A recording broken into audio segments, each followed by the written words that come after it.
Bom dia, pessoal. Eu me chamo Leonardo e estou aqui hoje para dar algumas informações sobre o nosso webinar. Para quem não teve a oportunidade de assistir às conversas passadas, os vídeos sobre os temas de Private Equity e imóveis estão disponíveis no site da FUNCEF e no canal do YouTube. Hoje, daremos continuidade às conversas e vamos tratar dos efeitos da pandemia da Covid-19 nos ativos de Venture Capital. Para o encontro de hoje, contaremos com a participação de 3 convidados, que serão apresentados na sequência pelo presidente da Fundação. Pelo lado da FUNCEF, contaremos com a participação do presidente Renato Vilela, da diretora de participações societárias e imobiliárias Andréa Videira e do gerente de participações Wagner Duducci. Antes de iniciarmos a conversa, gostaria de passar breves informações sobre o funcionamento do webinar. O evento vai ser gravado e posteriormente publicado no site e nas redes sociais da Fundação. A conversa terá duração de aproximadamente 1 hora, sendo que os 15 minutos finais serão destinados às perguntas da plateia. Para fomentar o debate, colocaremos 4 temas para discussão. Para quem está aí assistindo, as perguntas deverão ser formuladas por meio da ferramenta de perguntas e respostas do Broadcast Skype. Para que elas sejam aceitas, elas precisam estar identificadas com o seu nome e o nome da sua empresa. Uma equipe especializada avaliará as questões enviadas pelos participantes. Por fim, as perguntas que receberem o maior número de likes serão passadas aos palestrantes. A FUNCEF agradece mais uma vez a participação de todos os convidados e espectadores. Renato, eu vou passar a bola para você agora. Obrigado, Léo. Bom dia a todos. Vamos hoje mais um dos webinars da DIPAR, já está se constituindo numa tradição aqui nas nossas semanas, cada vez melhores. Hoje, como o Léo falou, nós vamos estar tratando de Venture Capital. É um setor que está tendo um desempenho bastante interessante nesses momentos de pandemia. Temos o prazer de contar aqui com 3 expoentes da área. João Paulo Poiares Batista, que é diretor-presidente da Film Health, Maurício Lima, cofundador e CEO do Investec, e Piero Rosatelli, gestor da Aurea Capital. Sem mais delongas, vamos passar a palavra para a Andréa Videira, nossa diretora de participações, que fará algumas observações técnicas sobre o tema. Muito obrigado pela presença de todos, bem-vindo ao nosso webinar, e com certeza será da maior qualidade, como tem sido até agora. Bom dia. Bom dia a todos. Dando abertura ao 3º webinar realizado pela DIPAR, agora o tema que vamos discutir são os efeitos da pandemia no Covid-19 nos ativos de Venture Capital. Gostaria de agradecer a participação dos convidados, João Paulo, Maurício Lima e Piero Rosatelli. Muitos não sabem a diferença do ciclo de vida de uma empresa. E com isso, eles não diferenciam o Venture Capital do Private Equity nas discussões.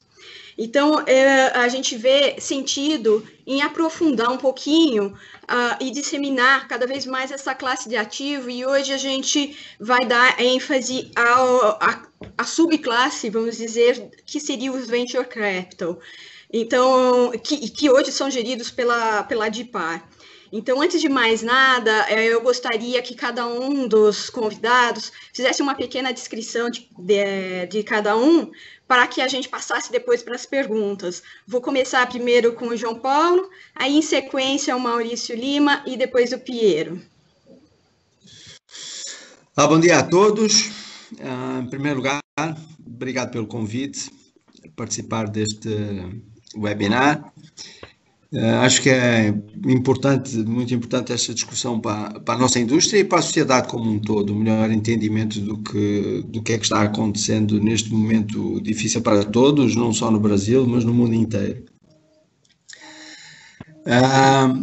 Como eu sou João Paulo Poiares Batista, sou português, moro no Brasil, vai fazer agora 26 anos, e desde sempre focado na área de investimento, inicialmente na área de tecnologia.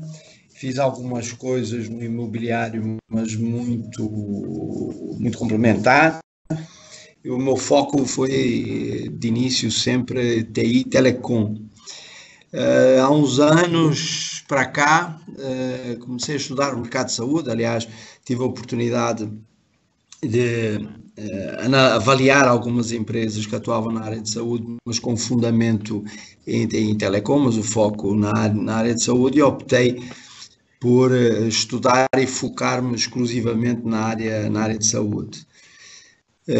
Em 2009, eu era sócio da Rio Bravo, na época, fundei a FinHealth, que na época tinha um outro nome, e começámos a operar um fundo no final de 2012, um fundo, como eu disse, exclusivamente focado na área de saúde. Construímos um portfólio bem variado, já que a nossa visão é bastante abrangente do mercado de saúde. A tese, na época, que não é muito diferente hoje ainda, assentava em 3 pilares. O primeiro pilar era que nós tínhamos uma percepção de que o mercado de saúde era um mercado com uma oferta muito pouco sofisticada, muito carente de qualidade, muito carente de novos modelos e novas tecnologias, e procuramos oportunidades, e quando nos encontramos criamos do zero. Então nós hoje temos 2 empresas de equipamento médico, uma delas é a maior da América Latina. Quando nós hoje, ela é mais ou menos 3 vezes do que ela era, do ponto de vista de faturamento. Uma outra empresa de equipamento médico encontramos em São Paulo, na USP, uma equipe de pesquisadores que desenvolveram uma tecnologia disruptiva, e a partir dessa plataforma tecnológica, desenvolveram um tomógrafo de beira de leito, nesta fase inicial com foco em pulmão. A empresa é essa que nestes últimos 2 anos se globalizou e que tem tido um papel muito relevante no combate ao Covid-19, à doença. Criámos uma empresa de desenvolvimento de novas drogas, buscamos novas moléculas nas universidades brasileiras, licenciámos ou comprámos e seguimos o desenvolvimento delas. É uma empresa cujo foco é também o mercado global. Introduzimos no Brasil o conceito de hospitais de transição, fomos o primeiro. Na verdade, pegámos numa pequena unidade hospitalar que tinha apenas começado com o propósito de ser um hospice, ou seja, uma unidade de fim de vida. Transformámos essa unidade de fim de vida em transição e crescemos a partir daí. Temos hoje 2 hospitais no Rio de Janeiro, com a entrada prevista no início do ano que vem em Brasília, ou seja, um negócio que está evoluindo bastante bem. Teve uma fase inicial ainda um pouco mais complexa, porque o modelo não era conhecido, então vender às seguradoras o conceito levou algum tempo. E finalmente investimos no primeiro laboratório de diagnóstico molecular, quer dizer, no Brasil, que é a Mendelix. Os hospitais são a Place, o grupo Place, e Mendelix está hoje com uma grande exposição também no combate à pandemia, em especial no que diz respeito a testes. A gente lançou recentemente um teste com uns protocolos inovadores, é uma empresa que está caminhando, quer dizer, bastante bem. Ou seja, nós tentamos investir em empresas que cobriam gaps. A nossa tese é filling the gaps, que cobriam gaps, falhas que o sistema de saúde brasileiro tinha na época, e ainda tem vários. Tá? Então, como apresentação é isto, Andréa. Obrigada, João. Passar para o Maurício. Bom dia a todos, bom dia Andréa, bom dia Wagner, Renato, muito obrigado pelo convite de estar aqui com vocês hoje, obrigado pela atenção. A Investec, ela iniciou as atividades em 2004 ainda, para fazer uma reorganização em empresas de tecnologia da informação, que eu tive a sorte de crescer naquele primeiro ciclo, lá nos anos 2000, quando eu fui empreendedor, criei empresas, conseguimos captar, desenvolvemos negócios e vendemos essas operações, né? A partir daí, a tecnologia ela começou a ser percebida por mim e pelas pessoas com quem eu estava junto. Trabalhávamos já na Investec. Como eu percebi, nós começamos a olhar, né, para diversos setores da economia e analisar o que essa tecnologia estava impactando, principalmente nos mercados entre empresas, no mercado B2B. E grande parte das mudanças, grande parte das inovações que estavam surgindo naquela época vinham justamente do uso de tecnologia da informação e da adoção cada vez maior de telecomunicações para comunicar empresas e principalmente gerar novas ofertas, novos produtos e a disrupção que a gente começou a perceber ali, principalmente em 2008. E a partir dessa percepção, nós resolvemos criar, então, os nossos primeiros fundos de investimento. Eles foram criados lá em 2008 e, a partir daí, já investimos em 17 empresas, já vendemos 7 negócios, negócios que foram muito bem ao longo do tempo, negócios que não estão bem, negócios que também andaram de lado e que perderam dinheiro ao longo da vida. Mas, na prática, o que nós percebemos é que a disrupção que veio da tecnologia da informação, ela veio para ficar. E nós decidimos, então, criar uma série de ofertas, né, ou investir em negócios que atuassem em setores da economia que são muito relevantes e muito importantes. Então, a Investec, do tempo, se especializou em investir em empresas altamente inovadoras pelo uso da tecnologia da informação e da telecomunicação nos setores da educação, nos setores de saúde, nos setores que nós chamamos de clean tech, que nada mais é do que o uso, a percepção, a reciclagem de recursos naturais, e por fim, de uma maneira mais horizontalizada, em todas as tecnologias da informação que permitissem com que empresas gerenciassem melhor os seus negócios, controlassem melhor as suas operações e desenvolvessem melhor as suas ofertas nesses mercados ricos. Então, nós estamos falando de sistemas de mobilidade, nós estamos falando em conectividade, no uso de dados, na captura de informação em entes complexos e assim sucessivamente. E foram nessas empresas que nós investimos ao longo do tempo. Hoje nós temos aproximadamente 500 milhões de reais sob gestão, um pouco mais de 500 milhões de reais sob gestão, já são 4 fundos de investimento, né, ao longo dessa vida toda que nós desenvolvemos a Investec. São 9 profissionais diretamente ligados ao processo de investimento e mais alguns outros profissionais para nos apoiar na gestão e na organização dessas empresas. E o foco, de novo, muito direcionado a investir em empresas bastante inovadoras que ajudam outras empresas a criar seus negócios e a operar no mundo da economia digital. Então, o nosso negócio é investir na economia digital. Eu sou formado em administração de empresas, fui engenheiro, fui empreendedor, fui do mercado financeiro e hoje tenho a sorte de poder trabalhar com seus incríveis e com executivos muito interessantes que me ajudam, né, que nos ajudam, as nossas empresas investidas, a desenvolver os seus negócios ao longo dos anos. Obrigada, Maurício. Vou passar a palavra aqui para o Piero. Bom dia, pessoal. Obrigado, André. Obrigado, Renato, Wagner, Leonardo, ao convite. E parabéns também pela iniciativa de trazer mais exemplos, vamos dizer assim, ilustrar o que significa Private Equity Venture Capital, especialmente tecnologia. Contando um pouquinho sobre a Hora Capital, né, enfim, como o FUNCEF é um de nossos investidores, já no nosso primeiro fundo, inclusive, a Hora é basicamente uma casa especialista em 2 aspectos. Primeiro, no foco específico dentro de tecnologia, a gente faz um recorte exclusivamente de empresas business to business, né, ou seja, são soluções que têm um cliente como uma corporação na ponta, né, então software empresarial. E mais especificamente numa fase que a gente chama de crescimento, né, ou de escala, scale-up, enfim, no termo americano, numa fase de vida onde o desafio não é mais tecnologia, não é mais modelo de negócio, mas é um desafio na essência de execução, né, ou seja, como levar uma companhia de 50, 100 milhões de reais para 500 milhões, 1 bilhão de reais, né.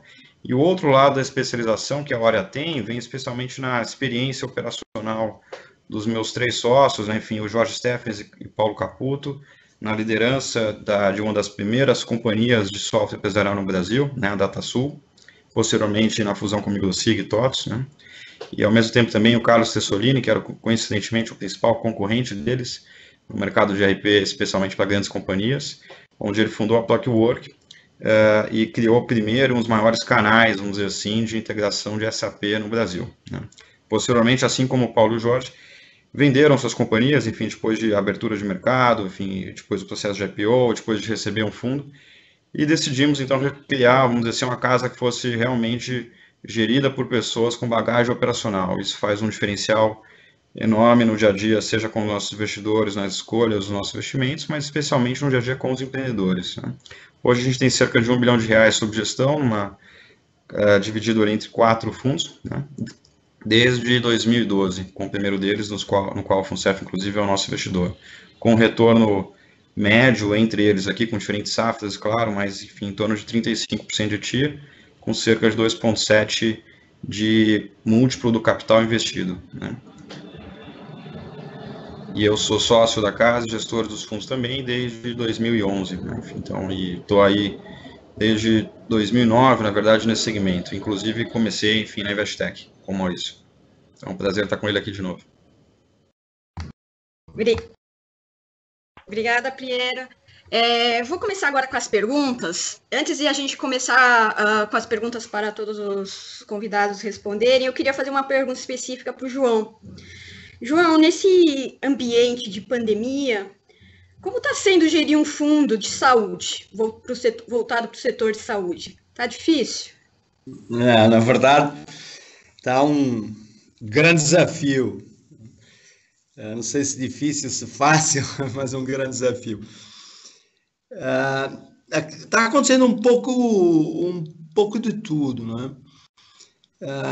A primeira reação muito clara, quer dizer, do mercado como um todo, foi quando finalmente o mercado, os operadores do mercado, e quando digo operadores, digo privados, hospitais privados, clínicas de diagnóstico, hospitais públicos, seguradoras, Ministério da Saúde. Confesso que de algum tempo para reagir a tudo o que estava acontecendo, a verdade é que vimos muito rapidamente, depois dessa consciência, um crescimento da demanda brutal em relação a certo tipo de serviços, especialmente produtos. Nós, com 2 empresas de equipamento médico, vimos a LifeMed sendo solicitada por hospitais privados, pelo Ministério da Saúde, pelos estados, municípios, buscando de forma emergencial adquirir equipamento para dar resposta ao que estava acontecendo e o que está ainda acontecendo. Foi um desafio enorme a gente estruturar a companhia para ter a capacidade de dar a resposta não só do ponto de vista da nossa estrutura produtiva, mas também do ponto de vista financeiro. Dar resposta foi um esforço financeiro enorme para conseguir construir o capital de giro necessário para dar resposta. Tivemos muito apoio do sistema financeiro, devo mencionar aqui em especial o BNDES, que também, diga-se, que é acionista quer dizer, da companhia, que ajudou a estruturar uma operação de financiamento para que pudéssemos dar resposta às necessidades de capital de giro. Tivemos apoio do sistema financeiro privado também. Não posso deixar de mencionar o apoio do Santander e do Itaú, que de imediato nos apoiaram e nos estruturaram operações para reforçar mais uma vez o nosso capital de giro. Essa foi, digamos, a ponta boa. A ponta muito negativa foi o que aconteceu com os insumos. Os insumos desapareceram do mercado. A maior parte dos países já tinham-se fechado ou tinham limitações de exportação, quer dizer, de insumos. Algumas, em especial um dos nossos fornecedores, a região onde estava, ela teve um confinamento extremo, fecharam a fábrica, ou seja, vários desafios também nessa ponta de insumos e outro desafio muito grande na ponta de logística também. Porque afinal assumimos responsabilidades para distribuir equipamento pelo país fora. E tudo teve que passar a ser feito de avião. E no que toca aos insumos, nós já não conseguia comprar insumos da China, grande parte deles, como vocês sabem, eletrónica vem da China, pagamento adiantado.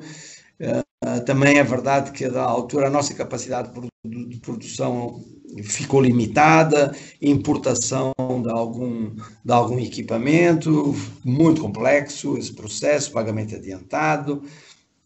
Alguns países e alguns operadores agindo de forma muito pouco ética. Nós chegámos a comprar ventiladores na China, prontos para ser despachados para o avião, chegaram, não importa de onde agora, mas chegaram outros que pagaram 2 vezes aquilo que a gente já tinha pago, a carga foi desviada para os aviões deles. Bom, é um pouco, quer dizer, de tudo. Se por um lado tinha o desafio e a oportunidade de crescer muito rapidamente, por outro lado tinha o desafio de conseguir conjugar todos estes processos dos insumos, à importação, quer dizer, de equipamento, à logística, e até conseguirmos normalizar esse processo levou tempo, um tempo que foi importante, mas a verdade é que conseguimos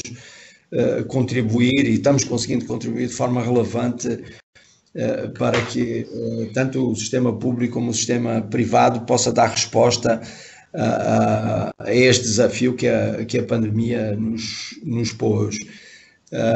Por outro lado, também tivemos casos interessantes, um desafio muito interessante, no caso, quer dizer, da Timpel, que era uma tecnologia inovadora que já vinha há algum tempo.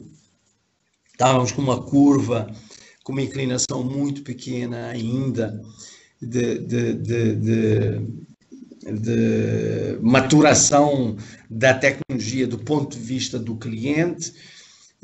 O Brasil tende a ser um pouco late adopter em relação a novas tecnologias, nós já com presença na Europa, mas um processo de pré-venda ainda complexo e demorado.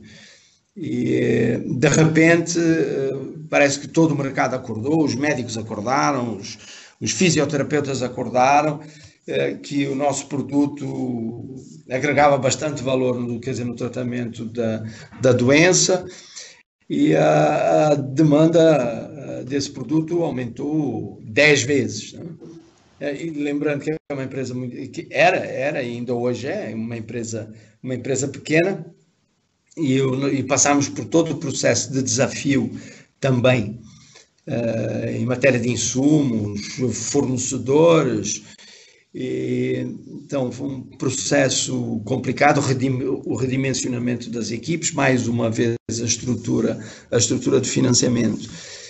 Neste caso específico eu falo muito em oportunidade, porque a curva da adoção dessa tecnologia estava com uma inclinação um pouco frustrante, a nosso ver, porque tem uma componente de regulatório muito relevante.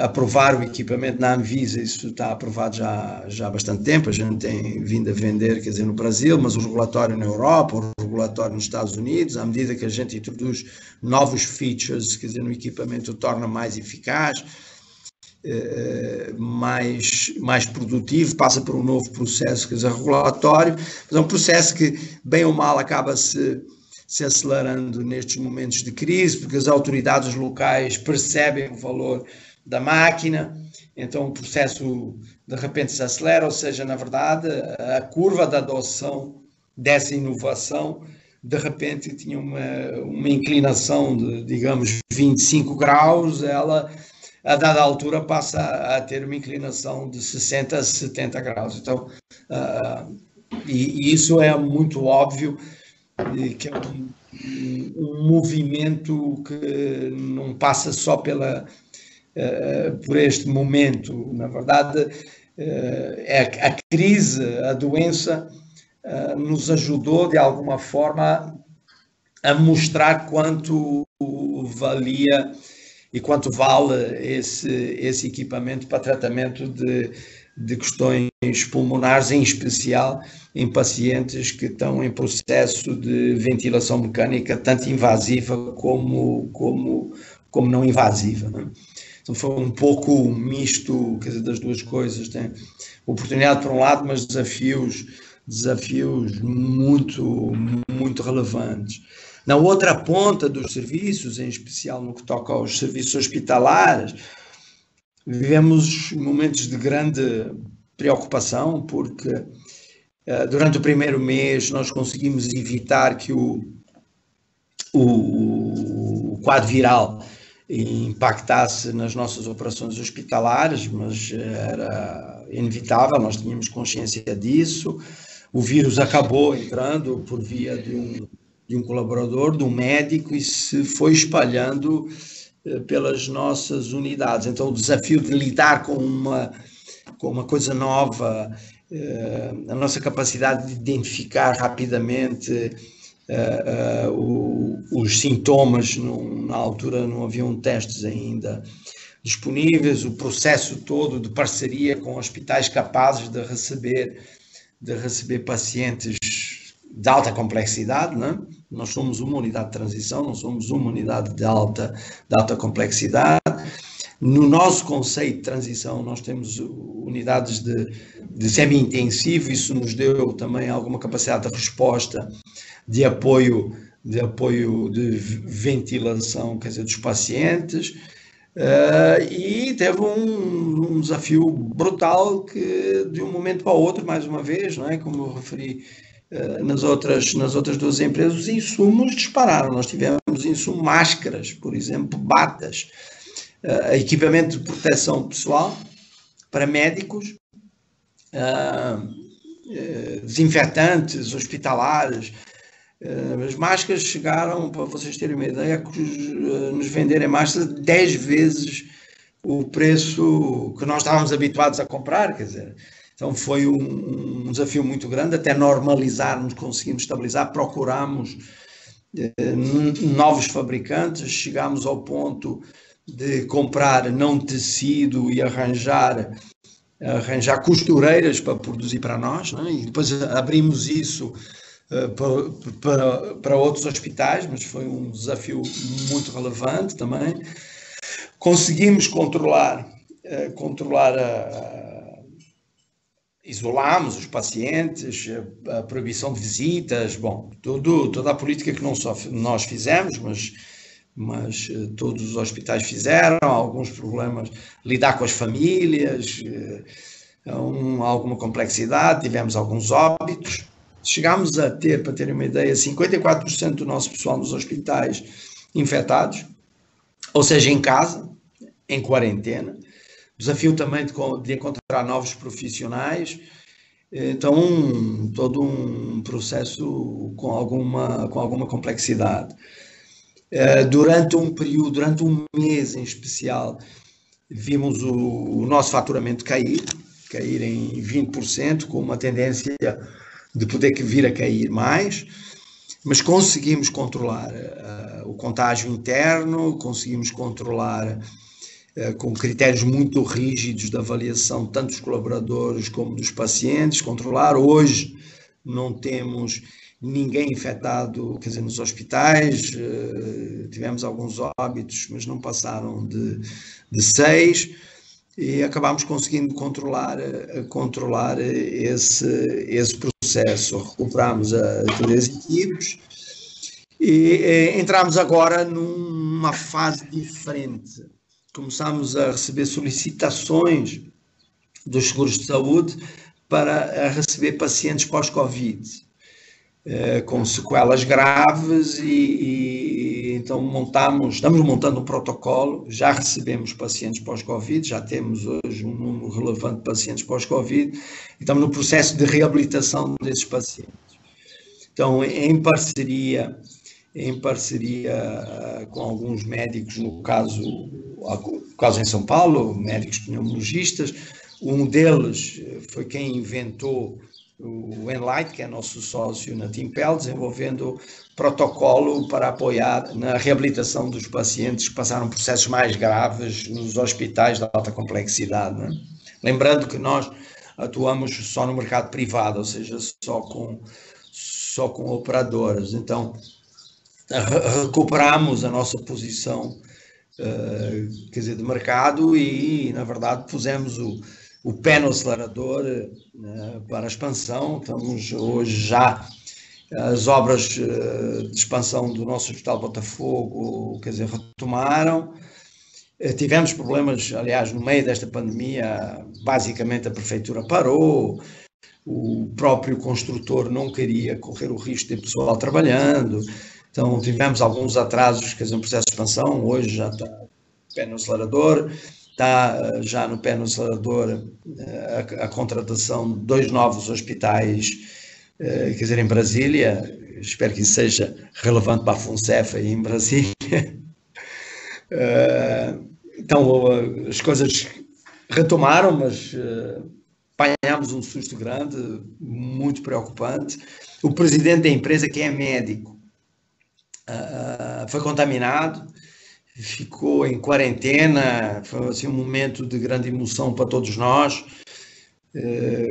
Lembrando que a gente, basicamente, nós temos uma política muito proativa, trabalhamos muito perto das empresas, participamos muito do processo, diariamente conversamos com os gestores, com os nossos sócios, mas teve resultados bastante positivos. No caso da nossa empresa de diagnóstico molecular, para quem, imagino que todos tenham ideia do que é, quer dizer, diagnóstico molecular, mas na verdade o que nós identificamos doenças específicas fazendo a avaliação do DNA das pessoas, isto de forma bastante simples, não é? Nós temos um foco muito específico em doenças raras e câncer hereditário. Então, hoje é a empresa líder na América Latina.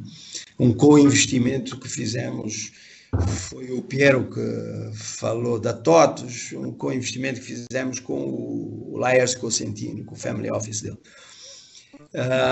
Então, João, São Paulo, o Vilela aqui falando.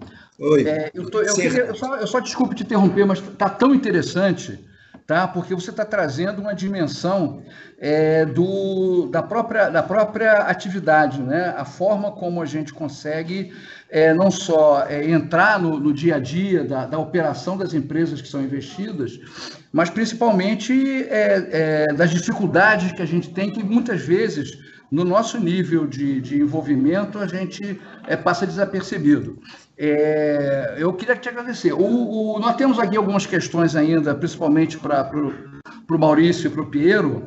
Claro, eu peço desculpa. Não, imagina. Eu acho que eles também teriam falar dessas coisas. Depois a gente vai fazer vamos fazer uma conversa entre os três aqui para a gente tirar o máximo possível do conhecimento que vocês três têm sobre esse subsetor super interessante que é o Venture Capital, ok? Tá, claro. Eu peço desculpa quando eu começo a falar sobre estas coisas, eu sou um apaixonado, muito envolvido. Eu aqui estou me deliciando aqui para escutar. Tá. Um abraço. Wagner, vamos lá. Tá bom, legal. A gente continua aqui um pouquinho. Eu queria também abrir um pouco de espaço aí para o Piero agora e para o Maurício, e também depois voltar com algumas questões específicas aí para o João Paulo. Eu queria comentar um pouco sobre as empresas e o que elas estão enfrentando nesse momento. Então, falando do ciclo de vida das empresas, do portfólio das empresas do fundo, as empresas de Venture Capital, particularmente, elas estão num processo de grandes investimentos pela fase aí, de vida dos negócios. E com isso elas naturalmente não trabalham com uma grande folga de caixa. o que vocês, o que os administradores, os gestores estão vendo como necessidade de ajuste na administração dessas empresas nesse momento de pandemia? Queria começar com o Piero.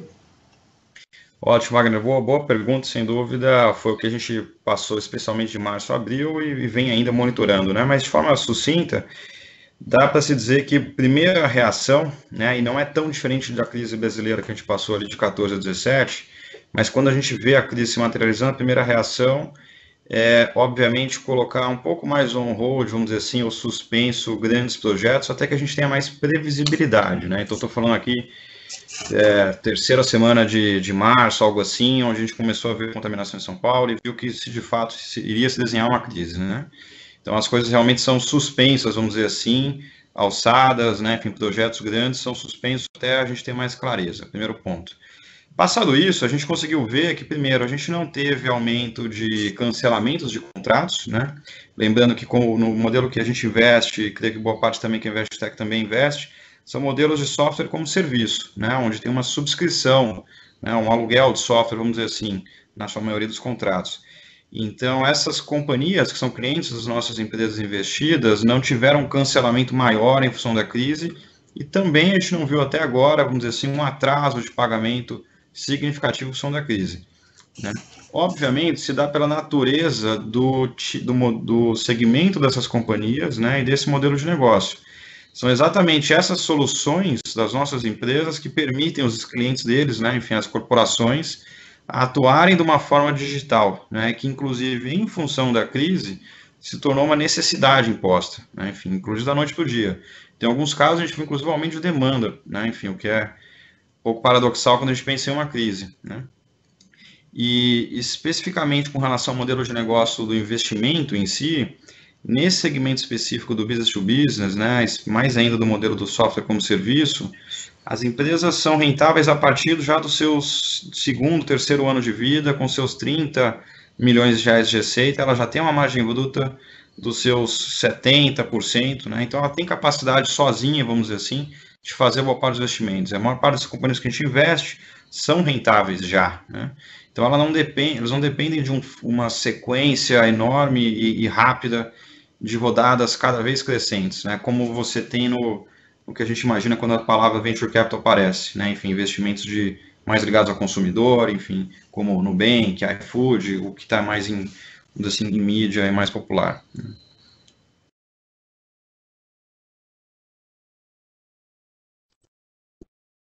Tá no mudo, Wagner.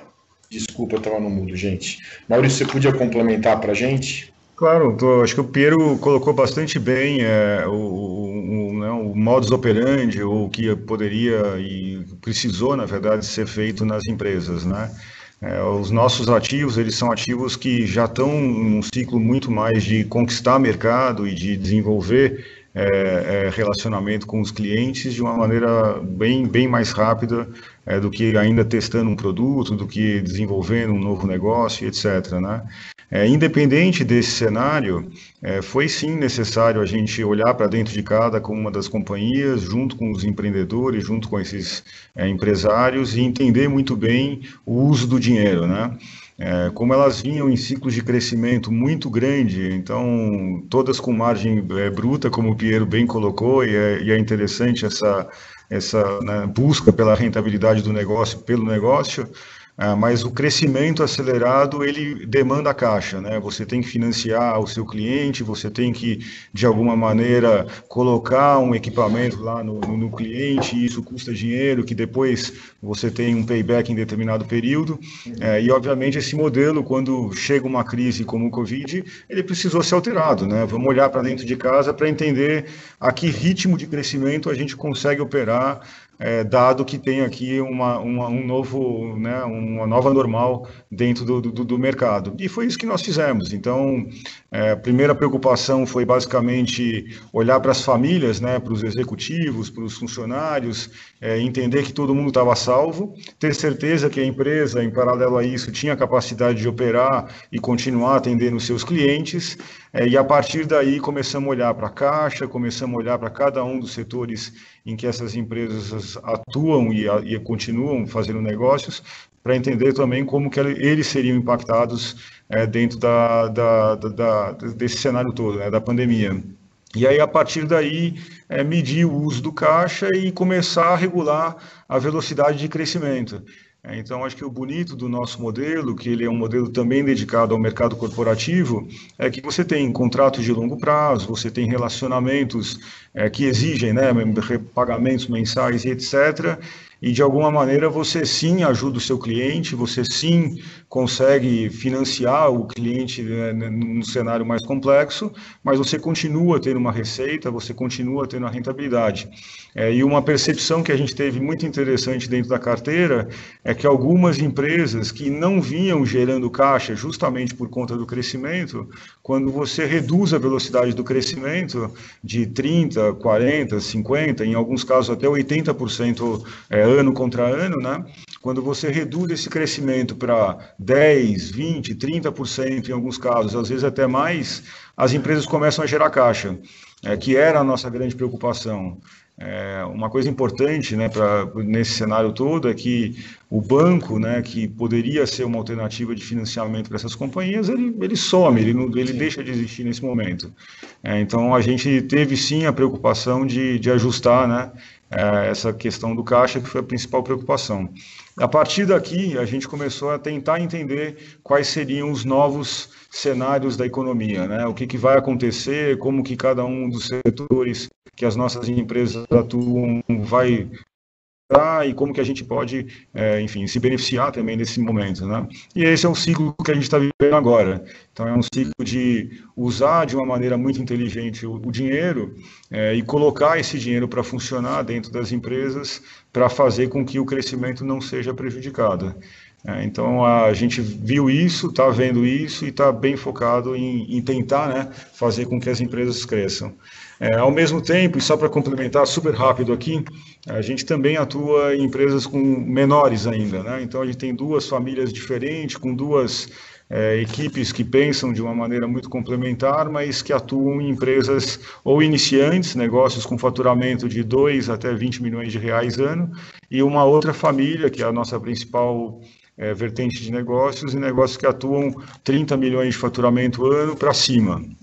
Hoje a gente tem ativos nesses dois leques, né? Por incrível que pareça, as empresas pequenas, essas que têm um faturamento de até 20 milhões, neste cenário aqui, a média de crescimento delas está sendo acima de 40% ao ano. Então, quando você pega esse período já pós-Covid, março até maio, junho, comparando com o ano anterior, o crescimento médio do portfólio está em 40% ano contra ano. Isso é uma desaceleração versus o que elas vinham crescendo, sim, mas ao mesmo tempo mostra também a capacidade, né, dessas empresas se ajustarem e conseguirem, enfim, capturar oportunidades mesmo nesse momento tão confuso das nossas vidas. E nas empresas maiores, as empresas que têm aqui entre 30 e 300 e pouco, 30 e 400 milhões de faturamento hoje, essas empresas elas sofrem um pouco mais, porque elas já atuam em diversos segmentos da economia, já têm muitas empresas de todos os tamanhos, etc., o que nos permite entender também muito bem e ter um pulso da economia, né? Nesse caso, as empresas elas estão sofrendo um pouco mais, para crescer, para continuar no ritmo de crescimento, mas também, como o Piero comentou, acho que de uma maneira muito interessante, tem 2 casos dentro de uma carteira de 6 que aceleraram o crescimento e estão batendo hoje recorde atrás de recorde, justamente por conta das soluções de digitalização e soluções dos problemas, né, que começaram a surgir e aflorar depois aqui da pandemia. Legal, obrigado, Maurício. Eu vou agora passar para o próximo tema, e eu vou começar com o Piero, depois eu vou passar para o João Paulo e na sequência o Maurício, que é o seguinte: as empresas de Venture Capital sempre foram vistas como inovadoras aí, não só na sua área de atuação, na questão de tecnologia, como também na questão de gestão das empresas, né? Então, a gente está vendo agora resultados melhores dessas empresas, desse setor de Venture Capital nessa crise. Ao seu ver, aí começando pelo Piero, esse sucesso relativo, vamos chamar assim, se deve mais a quais fatores hoje? Pela questão das tecnologias ou pelo setor de atuação ou pelo modelo também mais dinâmico e inovador de gestão?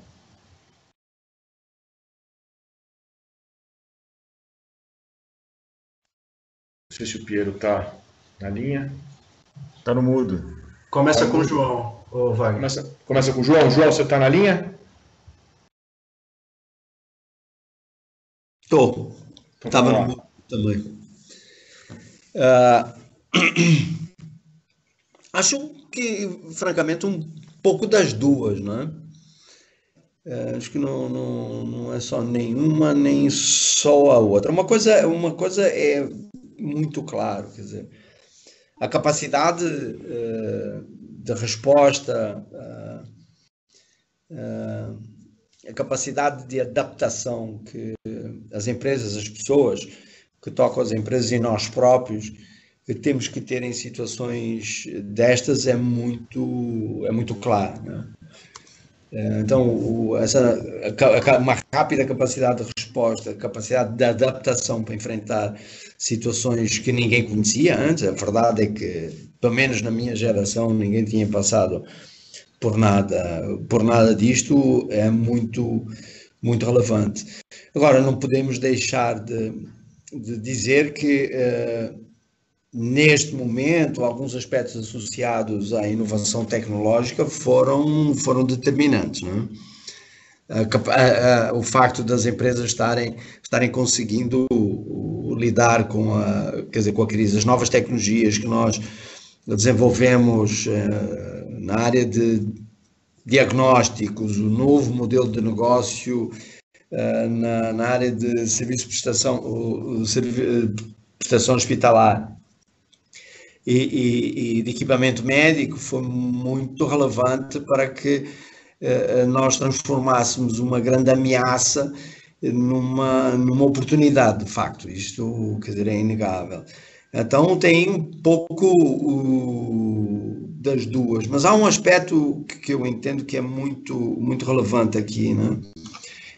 Que é o apoio que as gestoras são capazes de dar e a rapidez que as gestoras, como por exemplo, tanto a Oria como a Investec, eu conheço o Maurício há muitos anos, sei bem o que ele é como gestor, então a capacidade de reagir rapidamente junto com as empresas, a proximidade junto com as empresas, isso é muito importante, a disponibilidade e a ação proativa junto delas é muito importante. Então, quer dizer, diria que na verdade são três pilares aqui, não é?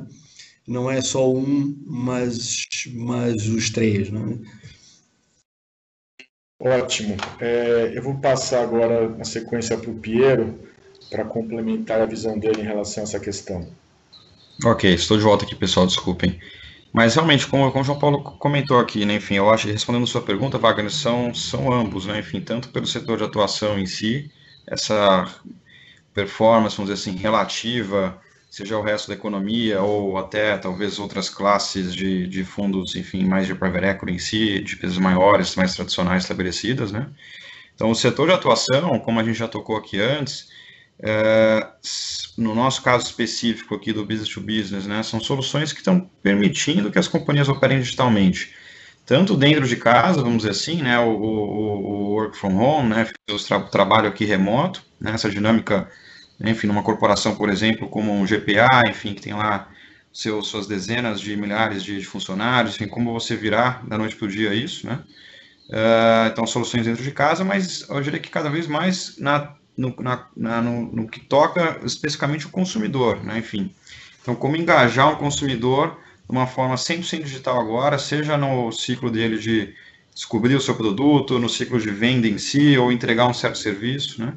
Então esse setor de atuação, vamos dizer assim, realmente se beneficia bastante, enfim, em tempos de crise. E não é específico de Covid-19, a gente vê isso bastante, enfim, na crise brasileira, 2008 também, a crise financeira global.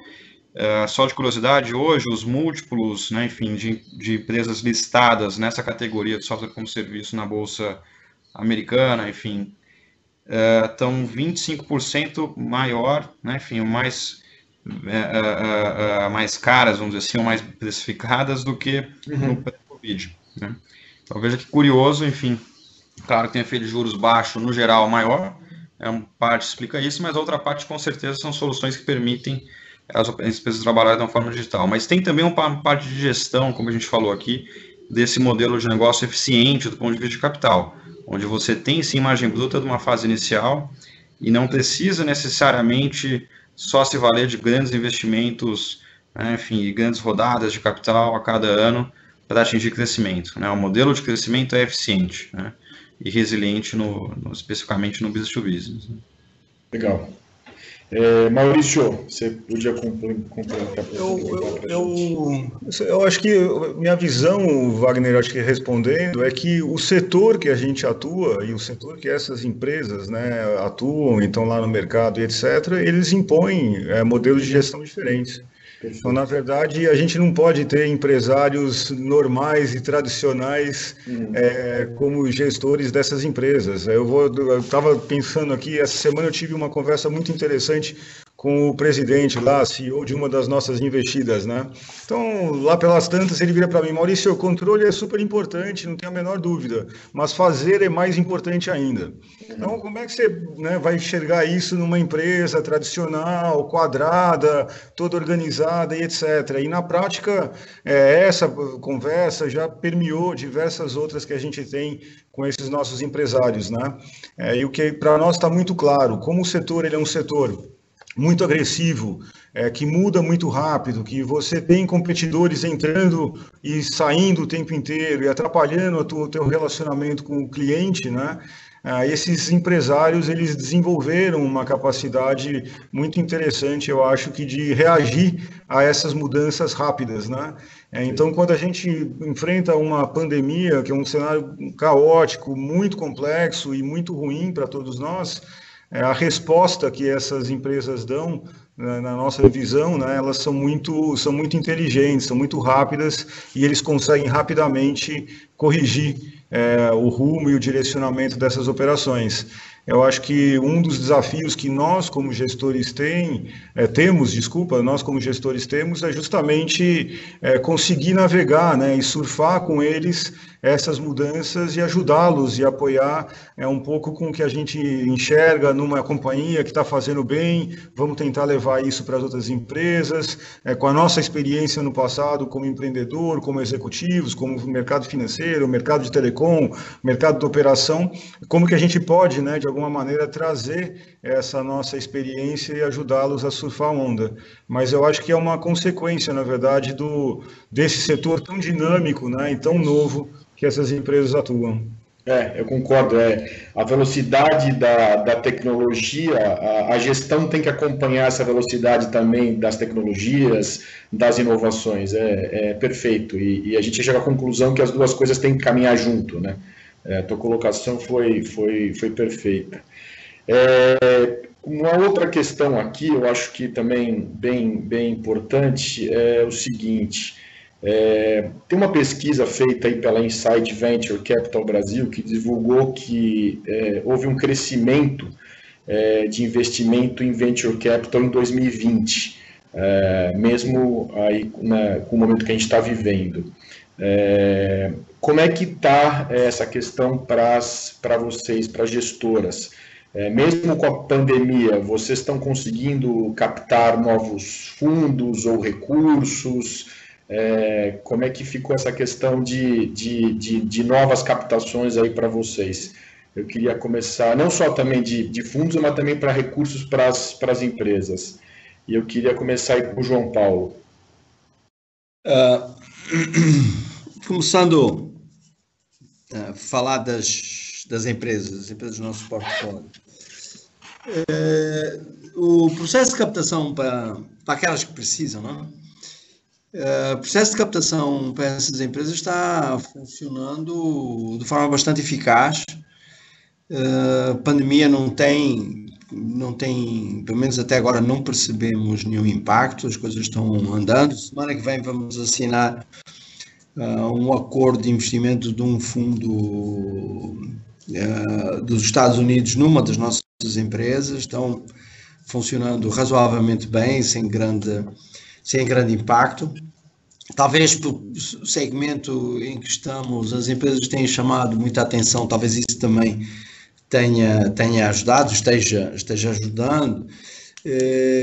Entendo já do ponto de vista de novos fundos, nós estávamos num processo de captação do novo fundo no ano passado, no final do ano estávamos pondo o pé no acelerador e neste momento está tudo parado.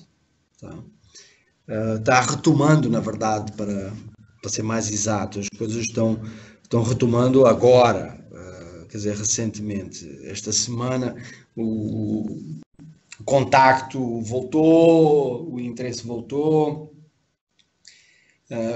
perguntas sobre o portfólio, então, mas fundamentalmente com investidores com quem nós já estávamos conversando, então isso retomou.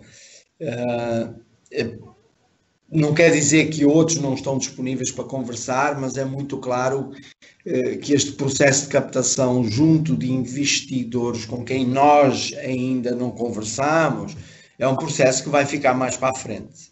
Agora também, repito, voltou para a mesa as conversas sobre novos fundos, mas com investidores com quem nós já estávamos conversando. Então, para mim ainda não está muito claro como é que isso vai evoluir este ano. Nós tínhamos a meta de ter o outro fundo up and running até o final do ano. Não sei, confesso que tenho algumas dúvidas se isso vai acontecer. É verdade que nós temos um misto tradicionalmente de investidores nacionais, investidores brasileiros e investidores internacionais, não é? Os nossos investidores, parte relevante é investidor estrangeiro e outra parte é quase metade.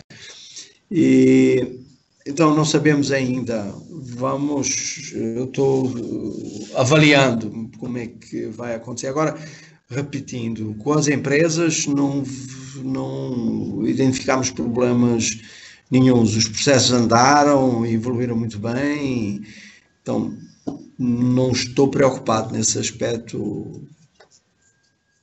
Ótimo, legal, obrigado. Piero, você podia dar um pouquinho da visão da Aurea em relação a essa questão? Sem dúvida, como a gente já falou aqui várias vezes, né, enfim, adaptação é a palavra, enfim, da vez, seja do lado do gestor quanto nas nossas companhias, né? Mas, sem dúvida, a gente teve de se adaptar, então, por exemplo, a gente teve efeitos distintos, né? A gente conseguiu fazer, a última captação que a gente fez foi uma relação que a gente começou em fevereiro, com investidor, enfim, americano, com time metade na Filadélfia, metade em Londres, e foi uma captação feita 100% via Zoom, que para a gente foi até enfim, a gente não contava com esse tipo de dinâmica, vamos dizer assim, nesse mercado nosso, onde a captação para fundos de private equities geralmente são relações de cerca de 3, 5 anos antes, enfim, muito, inclusive, necessariamente presencial, né, até pré-Covid, pelo menos. Então, a gente está vendo que, na verdade, esse mercado está conseguindo adaptar, né, e, ao mesmo tempo, também, de março para cá, a gente teve 2 investidores aumentando, né, enfim, a alocação que eles tinham no nosso último fundo, o que, para a gente, significa tanto uma validação da resiliência da tese, né, na crise em si, e também do apetite geral, enfim, vamos dizer assim, da alocação em fundos que miram especificamente um retorno absoluto alto no horizonte, né, de 7 a 10 anos. Né. Especialmente com esse novo modelo aqui, vamos dizer assim, global de juros baixos em si, minimamente estável no médio prazo, e mais ainda Brasil, né, enfim, o que se era uma tendência, acho que por necessidade aqui fiscal, se estabeleceu como dado. Então, realmente tem um fator de aumentar a demanda. Dito isso, a logística em si, sem dúvida, foi atrapalhada, né? Seja conosco aqui ou com as nossas companhias. Uma das nossas companhias estava levantando uma rodada significativa ali de 70 milhões de dólares com investidores internacionais. e onde a gente ia num processo mais definitivo por volta de abril, e a gente viu que todos os seus respectivos comitês de investimento estavam tomados, decidindo o que fazer com o portfólio, vamos dizer assim, né? Inclusive gerindo crise em alguns casos, né? Então, a gente percebeu que teve um certo hiato, né, de março a abril, mas a gente já viu uma retomada à normalidade e ainda uma demanda maior específica para esse segmento, visto a resiliência na crise, né, onde outras opções naturais, como educação, enfim, em alguns casos saúde mais tradicional, enfim, não modelos aqui mais de inovação, mas do tipo hospitais, enfim, bem realmente coisas perenes, onde na crise de 2008, por exemplo, foi ainda um porto seguro junto com tecnologia, hoje nessa crise não necessariamente isso é verdade. Então são pouquíssimos segmentos que você consegue dizer que o mercado total endereçável, vamos dizer assim, que é foco das empresas, dos fundos, cresce nos próximos 12, 24 meses. Né? Então isso, por mais que os recursos são voláteis em si nesse período de crise, eles acabam se direcionando especificamente mais para um segmento do que para outros. Né? Então é um cenário que exige adaptação, mas a gente vê, enfim, um cenário relativamente positivo, vamos dizer assim, adiante. Né? Ótimo, claro, legal. com bastante definições de Brasil ainda, né? Mas dito isso, positivo. Ótimo, ótimo. Antes de passar para o Maurício, só para dar um panorama para vocês, a gente tem uma média aí de 110, 120 pessoas aí participando na nossa live, então a gente tem um público razoável bem interessante aí participando, para vocês aí também terem uma dimensão aí do como é que a gente tem, como é que a gente atinge bastante gente. Maurício, podia dar a visão um pouquinho da Investec para a gente em relação a essa questão aí de novas captações para empresas e para os fundos? Claro, com todo prazer. Eu acho que tem dois cenários bem diferentes aqui, Wagner, olhando para mercado Brasil e mercado internacional. A nossa base é mais ou menos 65% dos nossos investidores são institucionais internacionais, então fundos de pensão, investidores de longo prazo, seguradoras, DFIs, né, aquelas instituições internacionais que olham regiões normalmente de uma maneira institucional. E também os outros 35% muito focados nesse mesmo público aqui no mercado local. Historicamente, a gente vê o Venture Capital e Private Equity, ele representa lá fora até 15% do patrimônio desses investidores, e aqui no Brasil, zero nada, né? Ainda é muito pequeno dentro do portfólio desses investidores. Então, são momentos muito diferentes que a gente está falando sobre essa percepção sobre o ativo, né? Eu acho que o Piero colocou bastante bem, ele é um ativo de longo prazo, sim, é fechado, com pouca liquidez e etc., mas ao mesmo tempo ele gera retornos consistentes e muito relevantes, fora da curva, naqueles gestores que estão entregando suas teses e que conseguem achar negócios interessantes para investir. Então, na prática, a gente vê sim um interesse crescendo dos investidores para esse tipo de ativo. A liquidez que existe hoje global, ela é bastante grande, né? E a gente acompanha isso de muito, muito perto, mas o investidor internacional ele está muito reativo com o Brasil ainda, né? Então ninguém sabe muito bem como vai ficar o câmbio, que é uma questão super relevante para eles, questões políticas, as questões econômicas, macro, cenário, etc., ainda é uma questão muito grande, e a gente acha que esse pool de dinheiros internacional, ele vai ser um pool muito seletivo, vai ser um pool que vai olhar para uma empresa, que vai olhar para um fundo com uma tese muito específica, para um negócio para fazer co-investimento e etc.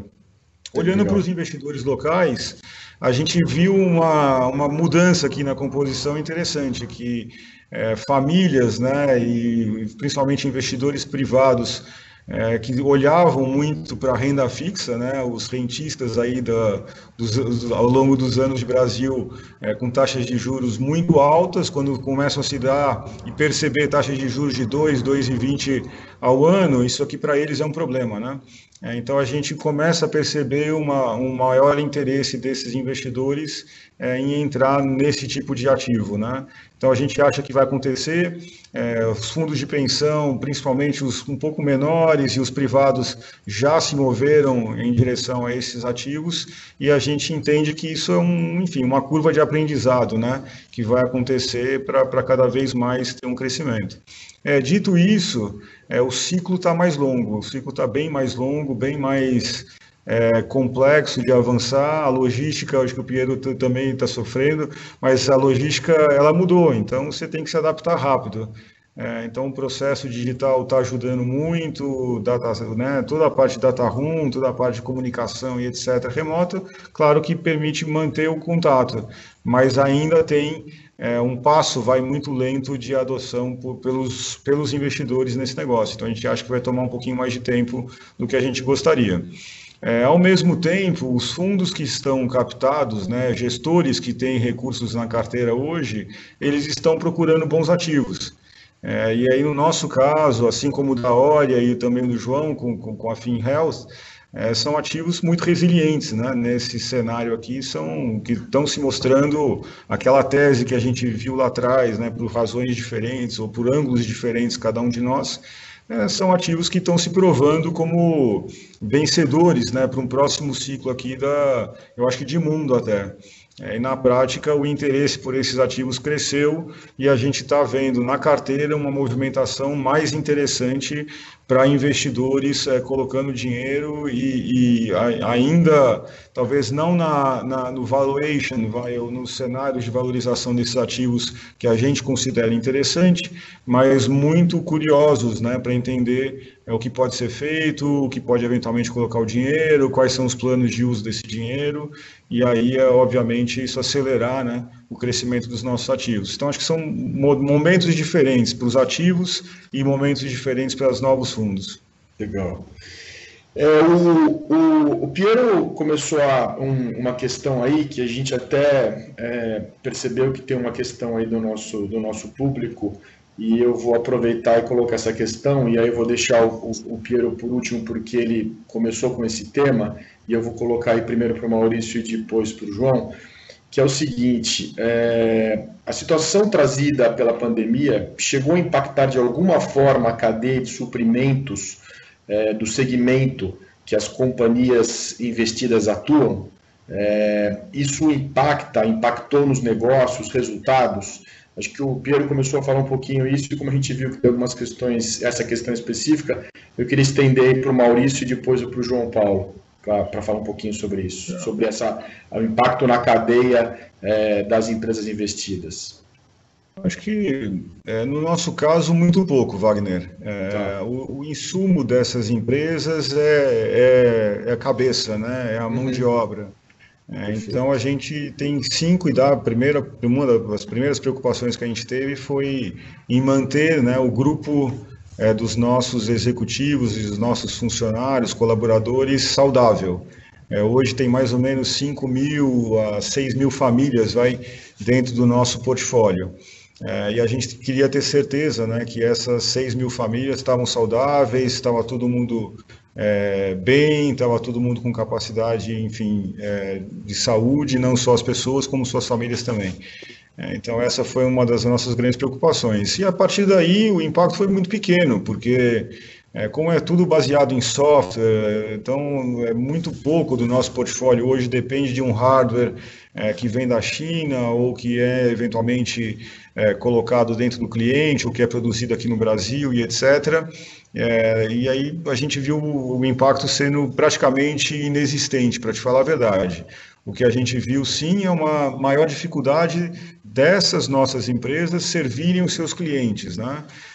Por razões diferentes, os clientes que estão em todos os setores da economia que você pode imaginar, esses setores sofreram de uma maneira distinta, né? E aí sim, neste caso, o ritmo de adoção ou o ritmo de prestação dos serviços mudou um pouquinho, mas para nós o impacto foi praticamente inexistente. Ótimo. João?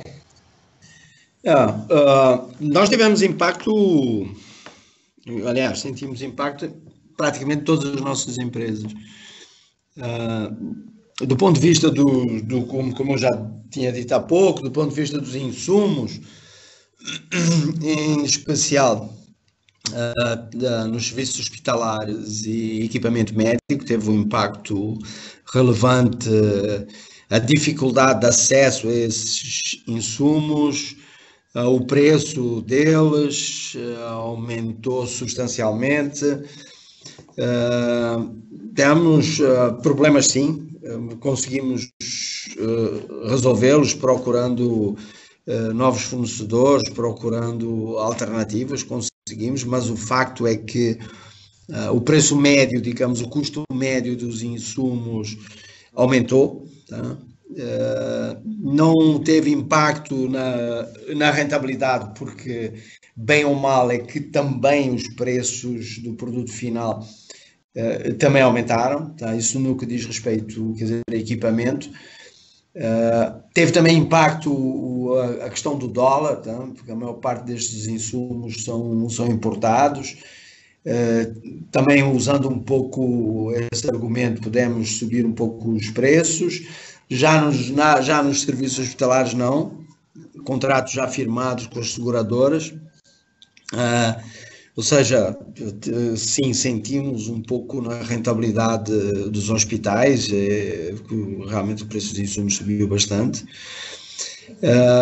No geral, em diagnósticos não, estoque bem disponível, quer dizer, de reagentes, por acaso até acabamos, em alguns casos, interessante, alguns contratos internacionais precificados em dólar, acabamos obviamente tendo uma melhoria, quer dizer, de margem, mas sim, tivemos impacto. Logística, como eu também referi, logística, que era para nós algo mais ou menos não, as coisas já estruturadas, organizadas, as coisas mudaram, então teve impacto, sobretudo o prazo de entrega, sobretudo quer dizer, na exportação, mas não foi só connosco que isso aconteceu, toda a indústria no mundo teve esse problema, então, quer dizer, no geral, não tivemos grande impacto.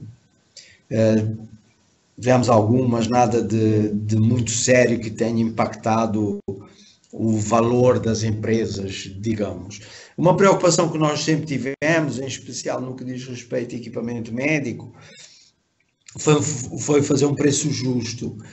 Ao contrário daquilo que nós vimos acontecer no mercado, equipamento médico que valia 40 mil reais a ser vendido por 180 mil reais, nós fizemos alguns ajustes de preço, mas os nossos preços nunca chegaram nem perto disso. Uma grande preocupação que nós tivemos foi não sermos oportunistas com a desgraça de terceiros.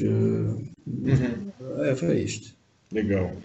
Deixa eu aproveitar que acho que a gente ainda tem mais um tempinho para mais uma pergunta, e eu queria começar essa com o Piero, que é também uma pergunta que a gente teve aqui do pessoal que está assistindo a gente, que é o seguinte: superados os desafios iniciais da pandemia, como eventuais dificuldades com insumos, questão de financiamentos, bancos, que o Maurício citou aí para a gente, vocês entendem que a perspectiva de retorno dos investimentos e os prazos desses desinvestimentos serão impactados?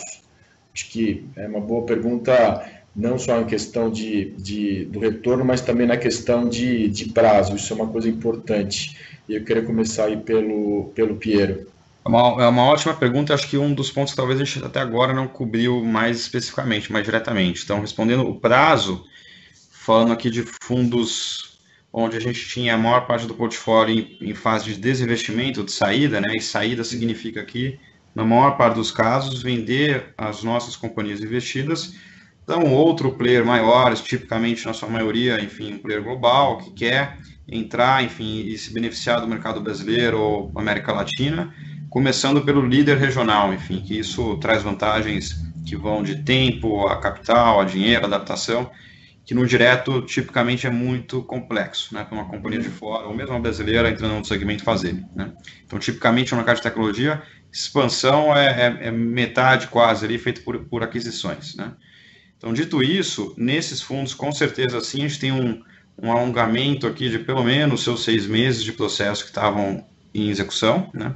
Os compradores, na sua tomada de decisão de investimentos em si, com certeza, tem de reacessar e voltar, enfim, né, a tomar uma decisão de novo. Então, com certeza tem esse efeito negativo. Eu diria que ele talvez é o maior efeito negativo que a gente vê especificamente da crise, como foi também a crise brasileira, né? Enfim, isso não tem tanta diferença especificamente com relação ao Covid-19. Né? Agora, dito isso, no retorno, não necessariamente, né? Porque como a gente falou aqui, a gente não tem necessariamente, enfim, que forçar então essa venda nesse momento, e não são ativos líquidos, inclusive, que são uma opção, né? Então, na prática, o que acontece é você tipicamente espera essa liquidez de alguma forma assim voltar, né? Empresas conseguirem voltar a estar aptas a tomar uma decisão de investimento significativa, e nesse momento você retoma então, enfim, esse processo, né? E especialmente se beneficiando, né, da resiliência ou do quanto essa empresa cresceu, inclusive na crise, né? Então, na prática, é possível que esse ativo, no relativo a outros, ele saia mais bem avaliado. Né? Então, o retorno em si, em termos de TIR, né, ou seja, o retorno anualizado, enfim, a gente não espera que mude, talvez ele expanda um pouco no horizonte, acaba aumentando um pouquinho ali o retorno absoluto total. Né? Perfeito, ótimo. Maurício, você consegue dar a visão sua em relação a essa questão para a Investec? É exatamente o mesmo cenário do Piero, Wagner. Uma vez que a gente trabalhou junto com as empresas para assegurar a sobrevivência e a capacidade de investimento delas dentro desse ciclo que a gente está vivendo, o que a gente percebeu claramente, sim, é o alongamento do interesse dos novos entrantes, vamos pensar assim, né? Dos novos investidores, dos potenciais compradores, etc. Então, acho que eles estão mais preocupados hoje em olhar um pouco para dentro de casa, entender os seus próprios desafios antes de querer fazer uma movimentação estratégica. Então, do nosso lado, o que a gente fez em termos de percepção interna foi: vamos assegurar as empresas operando bem, com capacidade de investir, com capacidade de continuar desenvolvendo e capturando o mercado. Vamos surfar uma onda que muitas vezes é uma onda positiva, por incrível que pareça, e essas empresas, na nossa visão, elas vão sim gerar uma rentabilidade mais interessante para o fundo quando a gente começar os processos de venda daqui a 6 meses, daqui a 8, 10, 12 meses. Então, na prática, a gente está tomando o nosso tempo dentro das companhias, tendo certeza que elas estão bem operadas, tendo certeza que elas continuam capturando rentabilidade e crescimento, para no momento certo voltar a falar em processos de venda, nos valuations e com as rentabilidades que a gente acha que consegue capturar com o cenário antes até de Covid, né? Então, nós estamos confortáveis nesse sentido. Ótimo, legal. Agora, o João Paulo, eu queria a visão do João Paulo um pouquinho sobre esse assunto. No caso da FinHealth, a gente tem aí justamente a especificidade de ser do setor de saúde, né? Então, eu queria ver com você se você se você vê alguma diferença em relação a essa questão de prazo, como é que está na questão essa questão para a FinHealth. Na verdade é curioso, estamos em segmentos diferentes, mas a minha percepção é exatamente igual à do Maurício e à do Pierre. Na verdade, está ficando cada vez mais claro que, do ponto de vista da TIR, a percepção é que ela vai ser maior, tá?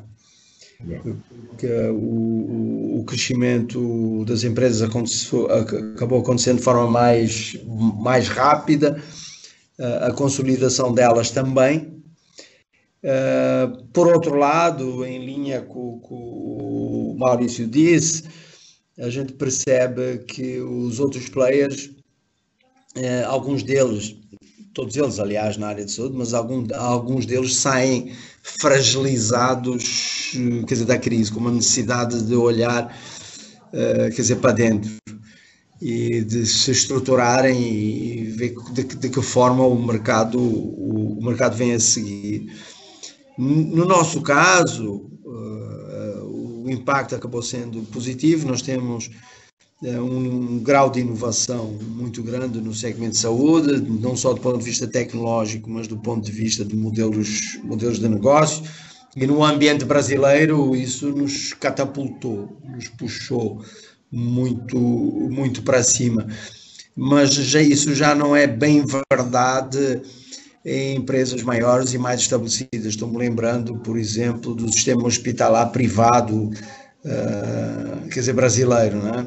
A gente tem lido recentemente, e nós temos contacto direto com redes hospitalares privadas, que são redes de referência, que têm sofrido bastante no ponto de vista, quer dizer, da sua receita, da sua rentabilidade, não é? E isso aconteceu no mundo inteiro. Então, aquele investidor estratégico que está num estágio diferente acabou sentindo muito mais a crise de forma negativa do que nós. Então, eu realmente vejo a nossa TI crescendo, porque os movimentos de saída de desinvestimento vão acontecer inevitavelmente, mas eu acredito também que não vão acontecer no prazo que nós imaginávamos. Acho que vamos ter aí um delay que na minha cabeça poderá chegar a 1 ano, esses processos. Tá? Mas claro, poderão sempre acontecer algumas surpresas. Não? Ótimo. Legal, obrigado João, obrigado Maurício, Piero, por essas visões aí de vocês em relação aos investimentos, aos setores. A gente tem uma série de outras perguntas, a gente vai passar depois para vocês e tentar marcar uma segunda rodada, mas eu acho que a gente já está chegando no nosso limite de tempo. Eu vou passar para a Andrea para encerrar, e eu não sei se ela tem mais uma questão para colocar. Obrigado, Wagner. Passamos 20 minutos do nosso tempo do nosso webinar, porque o assunto realmente é um assunto muito bom. Eu, em particular, sempre gostei desse setor de Venture Capital, então gostaria até depois de marcar um café virtual, né, já que a gente não pode se encontrar, para discutir um pouquinho mais desses investimentos.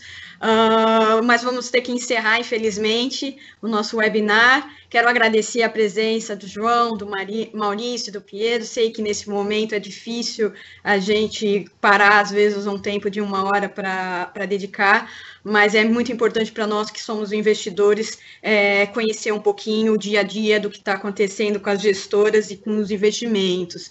Também quero agradecer toda a equipe de apoio que está apoiando e dando suporte para que o evento seja realizado, o Leonardo, Sérgio, Bruna, Gabriel, Marcos Rocha, que estão aí no evento, sempre presente para poder disponibilizar todos. E espero ter mais discussões como essas e poder compartilhar os nossos conhecimentos e os de vocês, que para a DIPAR é muito importante. Quero agradecer a todos, dar um muito obrigado e um bom final de semana para todos. Obrigado também e parabéns pela iniciativa. Foi um prazer. Obrigado, João, Maurício, Piero. Obrigadão. Obrigado. Um prazer a vocês. Obrigado, Renato, Andréa, Wagner, muito obrigado. Até mais.